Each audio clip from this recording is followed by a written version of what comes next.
Chapter 6 of Allan's Wife. This recording is in the public domain. Allan's Wife by H. Rider Haggard.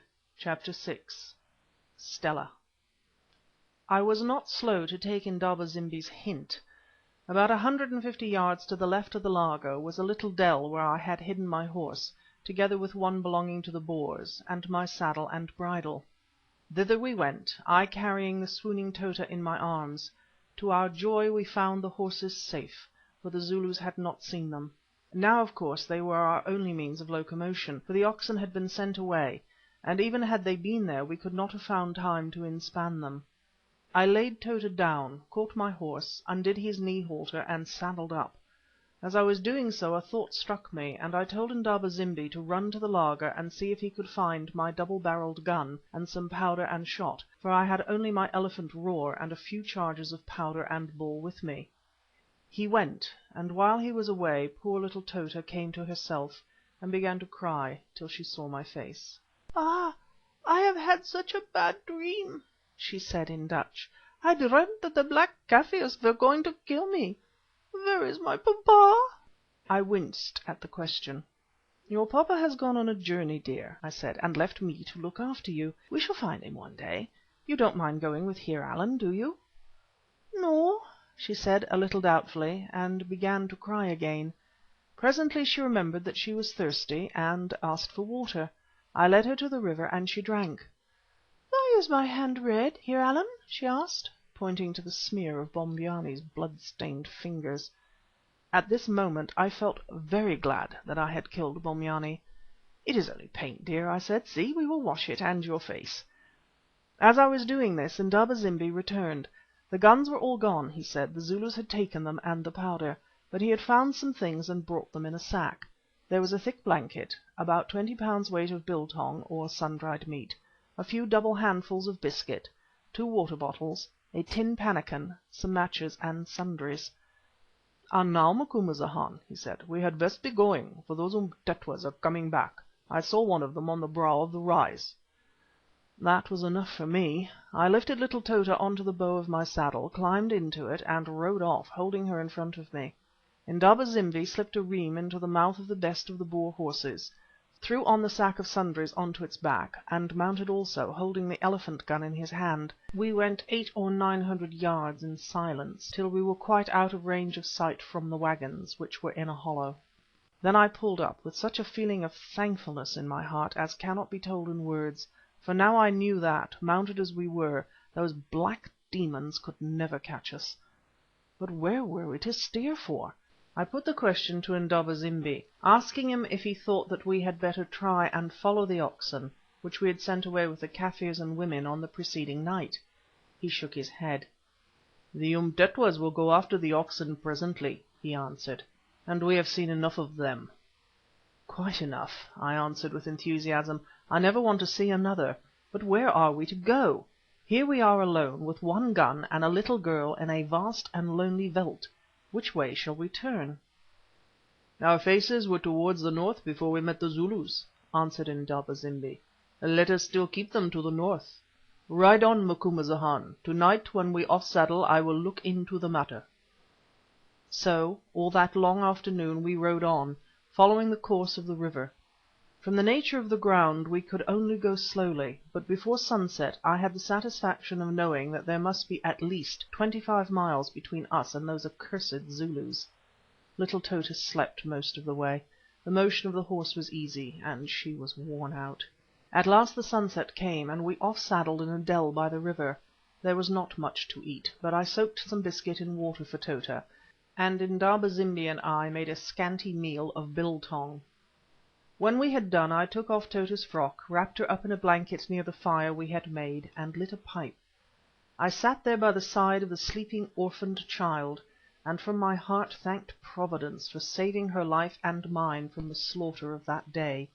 What a horrible experience it had been! It seemed like a nightmare to look back upon, and yet it was sober fact, one among those many tragedies which dotted the paths of the emigrant Boers with the bones of men, women and children. These horrors are almost forgotten now. People living in Natal now, for instance, can scarcely realize that some 40 years ago 600 white people, many of them women and children, were thus massacred by the impis of Dingaan. But it was so, and the name of the district, Weenen, or the place of weeping, will commemorate them for ever. Then I fell to reflecting on the extraordinary adroitness old Indaba-zimbi had shown in saving my life.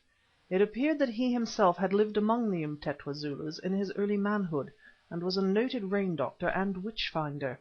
But when Chaka, Dingaan's brother, ordered a general massacre of the witch finders, he alone had saved his life by his skill in magic, and ultimately fled south for reasons too long to set out here. When he heard, therefore, that the regiment was an Umtetwa regiment, which, leaving their wives and children, had broken away from Zululand to escape the cruelties of Dingaan, under pretence of spying on them, he took the bold course of going straight up to the chief Sususa and addressing him as his brother, which he was.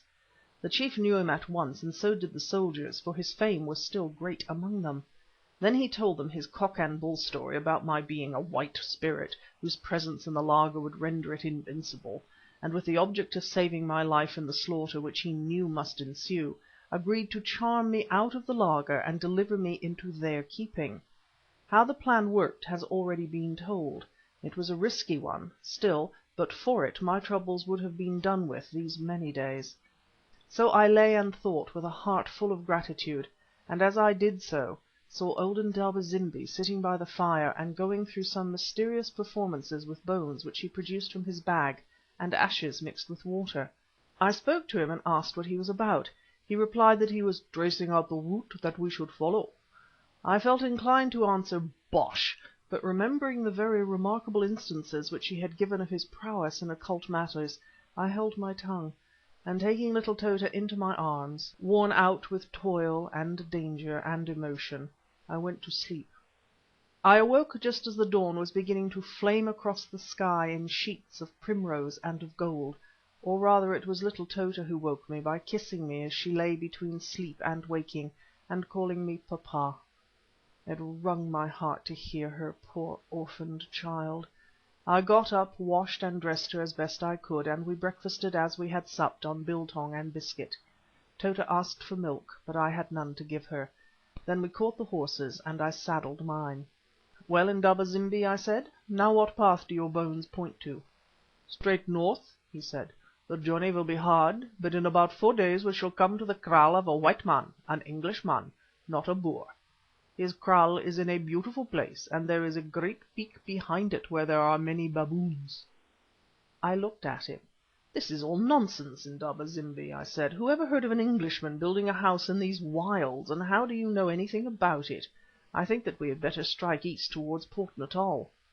"As you like, Macumazahn," he answered, "but it will take us 3 months' journey to get to Port Natal, if we ever get there, and the child will die on the road. Say, Macumazahn, have my words come true heretofore, or have they not? Did I not tell you not to hunt the elephants on horseback? Did I not tell you to take 1 waggon with you instead of 2, as it is better to lose 1 than 2? "You told me all these things," I answered, "and so I tell you now to ride north, Macumazahn, for there you will find great happiness, yes, and great sorrow, but no man should run away from happiness because of the sorrow. As you will, as you will." Again I looked at him. In his divinations I did not believe, yet I came to the conclusion that he was speaking what he knew to be the truth. It struck me as possible that he might have heard of some white man living like a hermit in the wilds, but preferring to keep up his prophetic character, would not say so. "Very well, Indaba-zimbi," I said, "let us ride north." Shortly after we started, the river we had followed hitherto turned off in a westerly direction, so we left it. All that day we rode across rolling uplands, and about an hour before sunset halted at a little stream which ran down from a range of hills in front of us.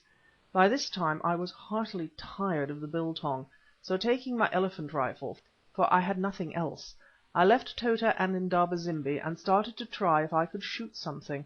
Oddly enough we had seen no game all the day, nor did we see any on the subsequent days. For some mysterious reason they had temporarily left the district. I crossed the little streamlet in order to enter the belt of thorns which grew upon the hillside beyond. for there I hoped to find buck. As I did so I was rather disturbed to see the spoor of 2 lions in the soft sandy edge of a pool. Breathing a hope that they might not still be in the neighbourhood, I went on into the belt of scattered thorns.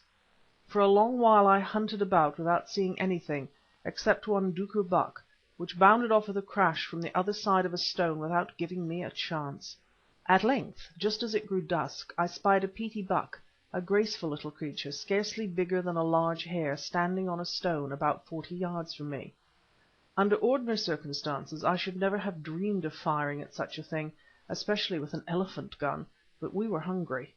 So I sat down with my back against a rock and aimed steadily at its head. I did this because if I struck it in the body the 3-ounce ball would have knocked it to bits. At last I pulled the trigger, the gun went off with the report of a small cannon, and the buck disappeared. I ran to the spot with more anxiety than I should have felt in an ordinary way over a koodoo or an eland. To my delight there the little creature lay, the huge bullet had decapitated it. Considering all the circumstances, I do not think I have often made a better shot than this, but if anyone doubts it, let him try his hand at a rabbit's head 50 yards away with an elephant gun and a 3-ounce ball. I picked up the petie in triumph and returned to the camp. There we skinned him and toasted his flesh over the fire. He just made a good meal for us, though we kept the hind legs for breakfast. There was no moon this night, and so it chanced that when I suddenly remembered about the lion spoor and suggested that we had better tie up the horses quite close to us, we could not find them, though we knew they were grazing within 50 yards. This being so, we could only make up the fire and take our chance. Shortly afterwards I went to sleep with little Tota in my arms.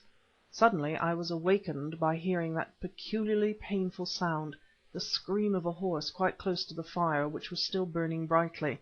Next second there came a noise of galloping hoofs, but before I could even rise my poor horse appeared in the ring of firelight.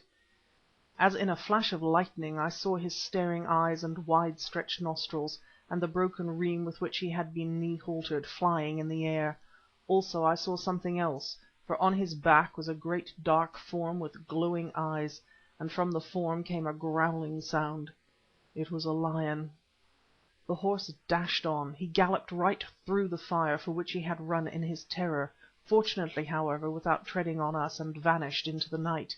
We heard his hoofs for 100 yards or more, then there was silence, broken now and again by distant growls. As may be imagined, we did not sleep any more that night, but waited anxiously till the dawn broke 2 hours later. As soon as there was sufficient light we rose, and leaving Tota still asleep, crept cautiously in the direction in which the horse had vanished. When we had gone 50 yards or so we made out its remains lying on the veldt, and caught sight of 2 great cat-like forms slinking away in the grey light. To go any further was useless. We knew all about it now, so we turned to look for the other horse. But our cup of misfortune was not yet full. The horse was nowhere to be found. Terrified by the sight and smell of the lions, it had with a desperate effort also burst the reim with which it had been knee-haltered and galloped far away. I sat down, feeling as though I could cry like a woman. For now we were left alone in these vast solitudes without a horse to carry us, and with a child who was not old enough to walk for more than a little way at a time. Well, it was no use giving in, so with a few words we went back to our camp, where I found Tota crying because she had woke to find herself alone. Then we ate a little food and prepared to start. First we divided such articles as we might take with us into 2 equal parts, rejecting everything that we could possibly do without. Then, by an afterthought, we filled our water bottles, though at the time I was rather against doing so because of the extra weight. But Indaba-zimbi overruled me in the matter, fortunately for all 3 of us. I settled to look after Tota for the first march, and to give the elephant gun to Indaba-zimbi. At length all was ready, and we set out on foot. By the help of occasional lifts over rough places, Tota managed to walk up the slope of the hillside where I had shot the petie buck. At length we reached it, and looking at the country beyond, I gave an exclamation of dismay. To say that it was desert would be saying too much. It was more like the Karroo in the Cape, a vast sandy waste, studded here and there with low shrubs and scattered rocks.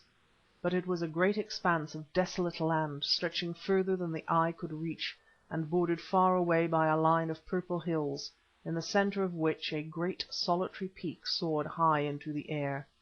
"Indaba zimbi," I said, "we can never cross this if we take 6 days." "As you will, Macumazahn," he answered, "but I tell you that there," and he pointed to the peak, "there the white man lives. Turn which way you like, but if you turn you will perish."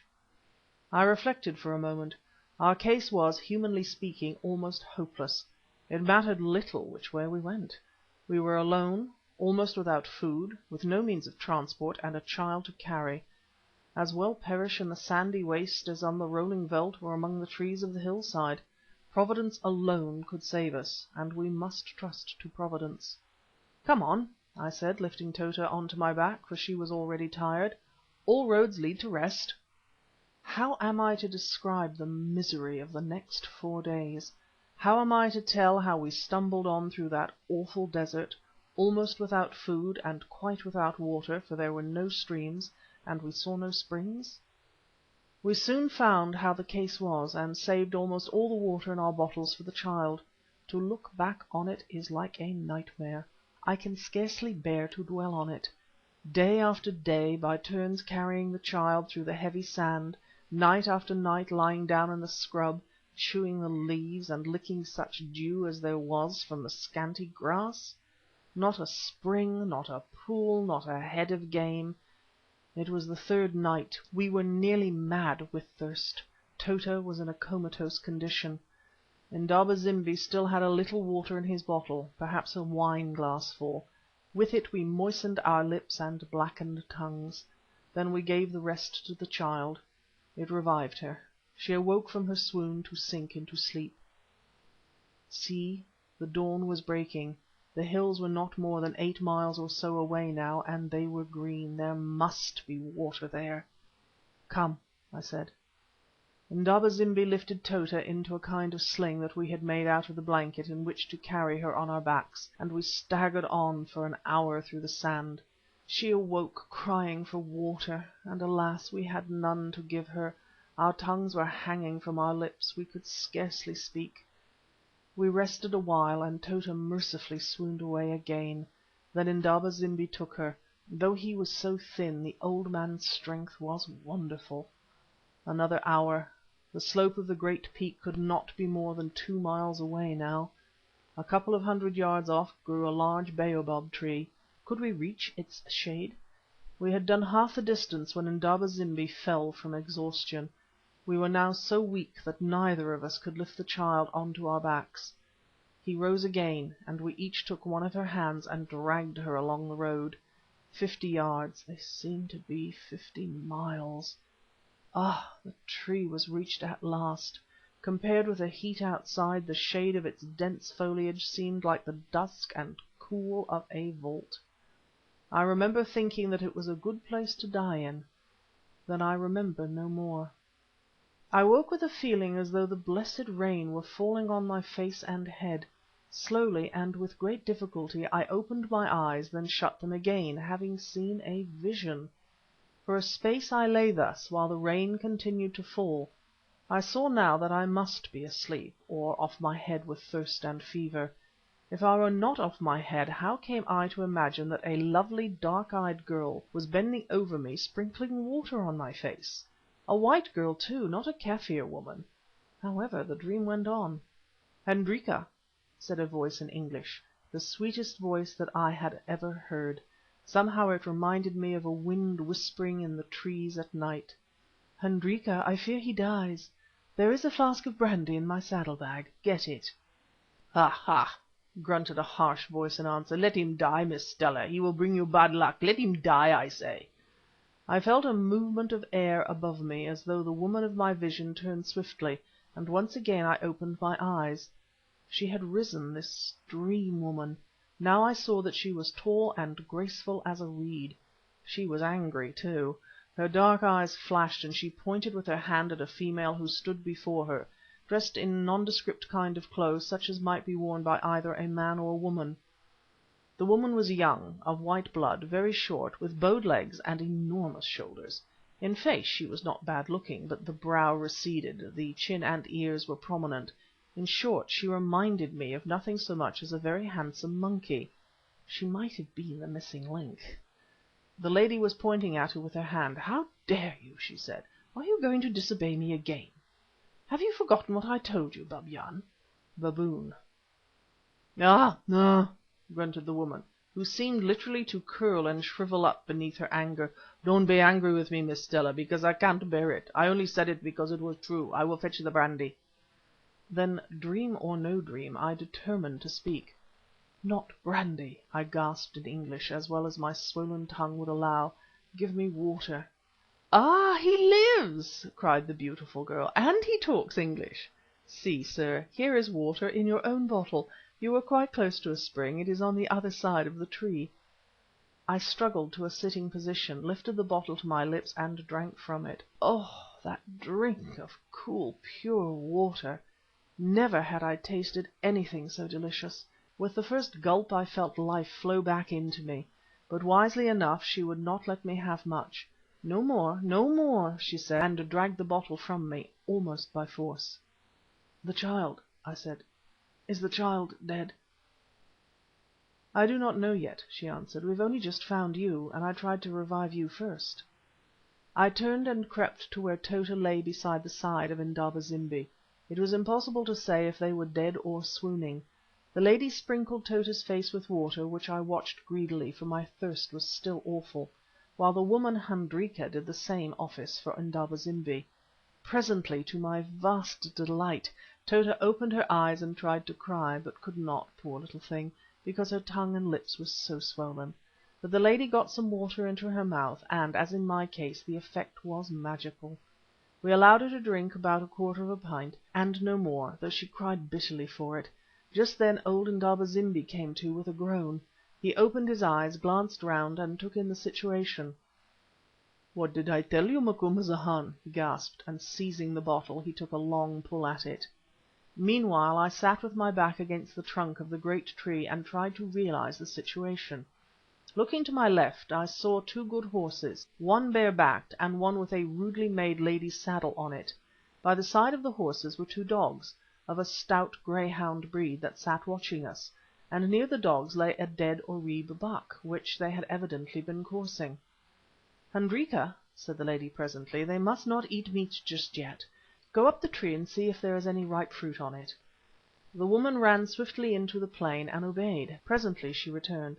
"I see some ripe fruit," she said, "but it is high, quite at the top." "Fetch it," said the lady. Easier said than done, I thought to myself, but I was much mistaken. Suddenly the woman bounded at least 3 feet into the air and caught one of the spreading boughs in her large flat hands. Then came a swing that would have filled an acrobat with envy, and she was on it.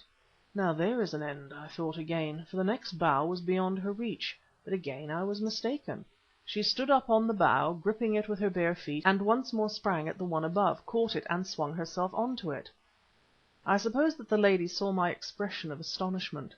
"Do not wonder, sir," she said. "Hendrika is not like other people. She will not fall." I made no answer, but watched the progress of this extraordinary person with the most breathless interest. On she went, swinging herself from bough to bough, and running along them like a monkey. At last she reached the top and began to swarm up a thin branch towards the ripe fruit. When she was near enough she shook the branch violently. There was a crack, a crash. It broke. I shut my eyes, expecting to see her crushed on the ground before me. "Don't be afraid," said the lady again, laughing gently. "Look, she's quite safe." I looked, and so she was. She had caught a bough as she fell, clung to it, and was now calmly dropping to another. Old Indaba zimbi had also watched this performance with interest, but it did not seem to astonish him overmuch. "Baboon woman," he said, as though such people were common, and then turned his attention to soothing Tota, who was moaning for more water.